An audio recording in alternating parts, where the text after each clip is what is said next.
ആറന്മുള ഭഗവാന് തിരുവോണ സദ്യക്കുള്ള വിഭവങ്ങൾ തിരുവോണത്തോണിയിൽ എത്തിക്കുന്നതിന് കോട്ടയം കുമാരനെല്ലൂർ മങ്ങാട്ടില്ലത്ത് നിന്ന് യാത്ര പുറപ്പെട്ടു. അനൂപ് നാരായണ ഭട്ടതിരിയാണ് ചുരുളൻ വള്ളത്തിൽ പത്തനംതിട്ട കാട്ടൂർ കടവിലേക്ക് യാത്ര തിരിച്ചത്.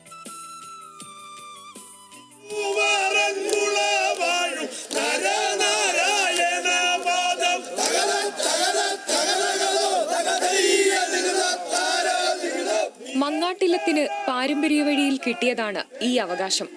അനൂപ് നാരായണ ഭട്ടതിരി ഇത് 4ാം തവണയാണ് തലമുറ കൈമാറിയുള്ള ആചാരം ഏറ്റെടുത്തത്.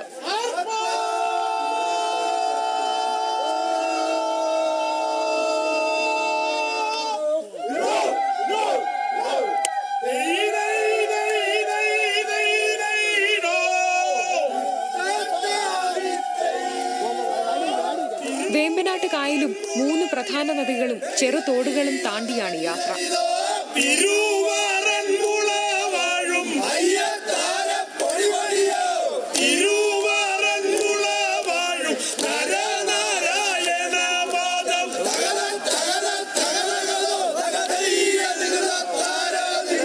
കാട്ടൂർ കടവിലെത്തിയ ശേഷം തിരുവോണത്തോണിയിൽ ആറന്മുളയിലേക്ക്.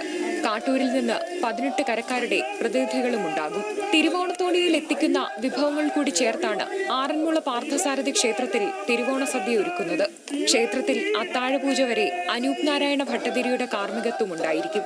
നമുക്ക് എല്ലാവർക്കും തന്നെ നമ്മുടെ കാരണവന്മാർ പോകുന്നത് കാണുമ്പോഴാണ് ഒരു സന്തോഷം. കാരണം അവരുടെ ഒരു അനന്തരാവകാശി മാത്രമാണ്. ഇപ്പം എനിക്ക് ശേഷമുള്ളയാളും ഇതേ ചിന്താഗതി തന്നെയായിരിക്കും. കാരണം നമ്മളെ സംബന്ധിച്ചിടത്തോളം ഇവിടെ കുടുംബത്തിലെ കാരണവർ തിരുവോണത്തിന് കാണില്ല. അപ്പം മൂലമാണ് നമ്മളെല്ലാവരും ആഘോഷിക്കുക. അപ്പോൾ കുടുംബാംഗങ്ങളെല്ലാം ഒത്തുചേരും.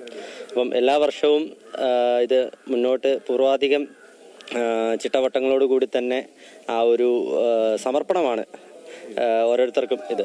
സ്പീക്കർ തിരുവഞ്ചൂർ രാധാകൃഷ്ണൻ ഉൾപ്പെടെയുള്ളവർ ചടങ്ങുകൾക്ക് സാന്നിധ്യമായി. ന്യൂസ് മലയാളം, കോട്ടയം.